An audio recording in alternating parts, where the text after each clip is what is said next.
Welcome back, traditional Zoomers. Today, I want to talk about how not everyone is meant to go out into the countryside and start a homestead. If you talk to the average conservative, many of them want to move to red states, move to Florida, or they want to get out of the city and get into the countryside.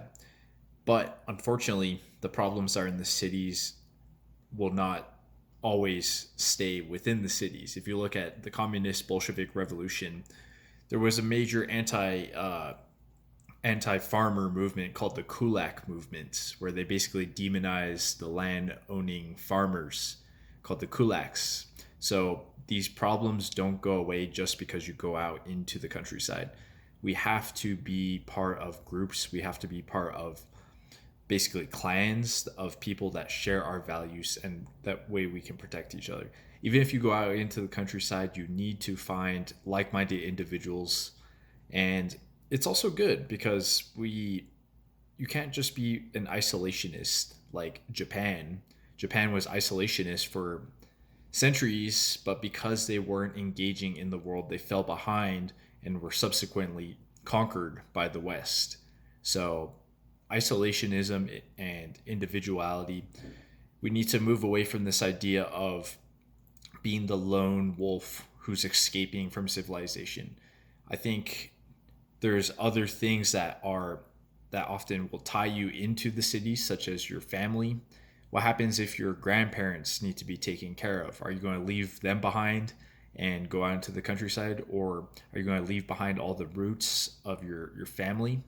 Sometimes you have to stay behind, and so the best thing that we can do is find like-minded individuals.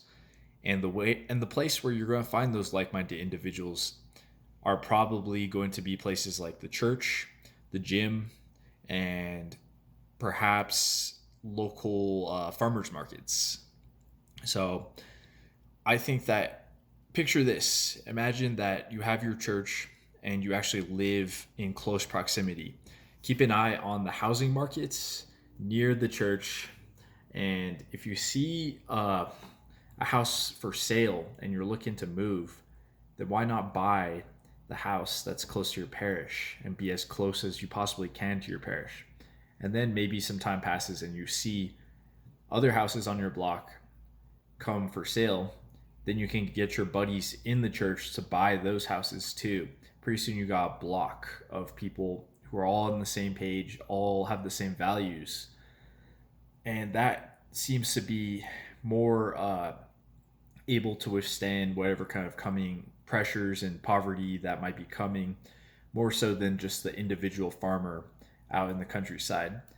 We can apply a lot of these uh, tactics of the homestead to the urban and the suburban environments. For example, urban gardening, that's good. If we get rid of yards and build gardens there instead, then we can get food. I think that's probably one of the major choke points uh, for the average American, is that we are so dependent upon the supply chains for food. So if we can start locally producing our food and buying and selling from each other within our communities, then that will make us resistant from any kind of economic crashes or recessions. There probably will be a recession in the next 5 years or so. I don't know enough, but it just seems like hard times are coming. So when those hard times come, we have to watch out for each other. And crime is going up for sure, uh, in pretty much every city. So not only do you have to economically protect yourself, but you have to physically protect yourself, which means that you need to train. You have to be physically fit, physically strong, and you have to be part of a community. And that is how traditional societies have worked. A collectivized, larger group will always wipe out the lone wolf individuals.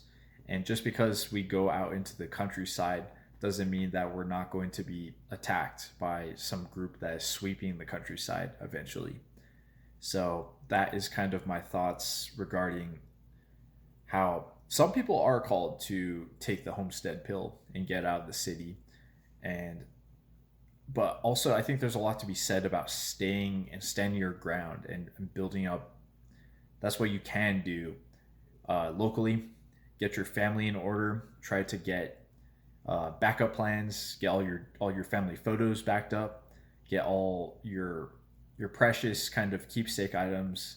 Have a plan for that. Start thinking about that kind of stuff. There was a major fire in Boulder, Colorado, and I'm pretty sure that 80% of all those houses were not covered by insurance. But not only that, economically, but also imagine all the irreplaceable things such as photos. I think it's prudent to get all your photos backed up onto an external hard drive, make more than one copy, and then have those external hard drives onto uh, place them in different locations. That way, if your house burns down, then all your precious photos are not gone forever. So I think that we can't be demoralized and try to run away 100% of the time. It's true that there is a certain amount of election fraud and election integrity problems on the higher levels, but on the local levels, I think that those can still be won. Like, who is running your local school board? I can't even answer that question myself, but I'm in the process of trying to learn about the local politics. That's what we need to be focusing our energies on. And it's easy to say it's all rigged and not taking action, but I think that we can affect, so we can get some of those low hanging fruits locally, and we should be engaged in that, even though it's very inconvenient. But I think that it's definitely a morale battle. If you think that it's meaningless, then you will never fight. So we should try to fight on the local political level, the presidential level. I'm not sure how much of that is within our control, but I think on the local level there can be some things that are won. Plus, I think it's good to be organized politically and just have some degree of leadership. We need leadership on the local level too. We need people to step up and to really champion the values of what we stand for, which is Christ-centered society, not just Republicans or Democrats. It needs to be centered around Christ and specifically Christian values. The libertarianism is not cutting it anymore. So those are my thoughts. I think that if you're going out and moving out into the countryside, it shouldn't be purely because of economic reasons, and it shouldn't be because you're running away. There needs to be some of us that stay behind and engage. All right. Well, until next time. Bye.